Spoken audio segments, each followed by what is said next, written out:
of the Sri Lanka Islamic Association, members of the Sri Lanka Islamic Association, ladies and gentlemen. First of all, my sincere apologies for getting late to come to this wonderful Eid lunch due to another urgent engagement which I had in the morning. It was not my intention to stand between you and the lunch. But I can also see it's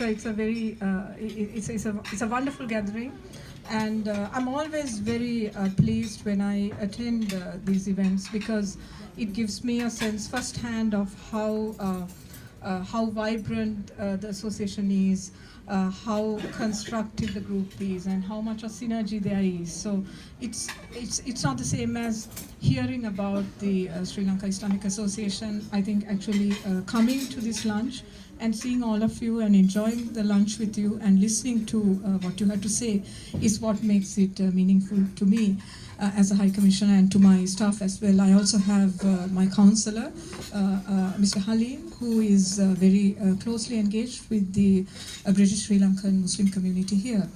The other thing that I want to tell you is that I was also very pleased to hear that the proceeds of some of the charity that you'll have here would go towards supporting the communities in Sri Lanka that were affected in the recent events. I find that the British Sri Lankan Muslim community is a great asset and a great source of strength, and it's also very diverse within itself. As I see now, I have had a lot of engagement with Cosmos.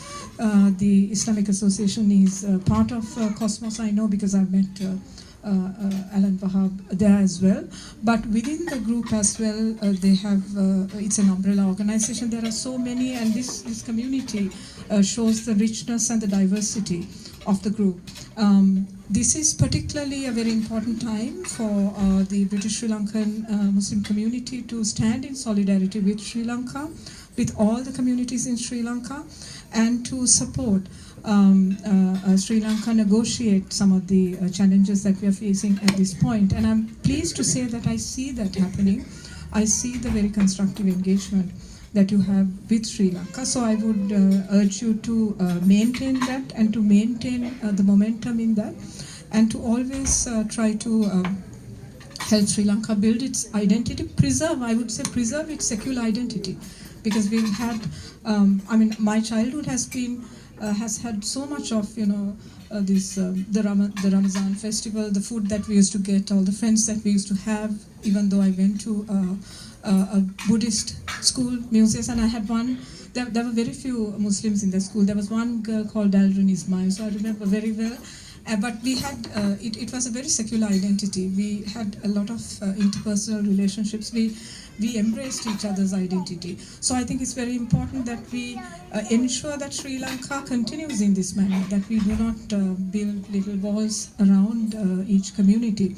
And in that regard, if you look at the history of modern Sri Lanka, also the Muslim community has been a very constructive force, standing together for our identity. And I would like you to request that you continue in the same way as the British Sri Lankan community living in the UK, with a lot of assets, a lot of strength, and the capacity to help in a mutually beneficial manner. So please enjoy the lunch, and thank you for the opportunity to inviting me to say a few words, and for inviting me to this event. Thank you. Ma'am, if you don't mind, we have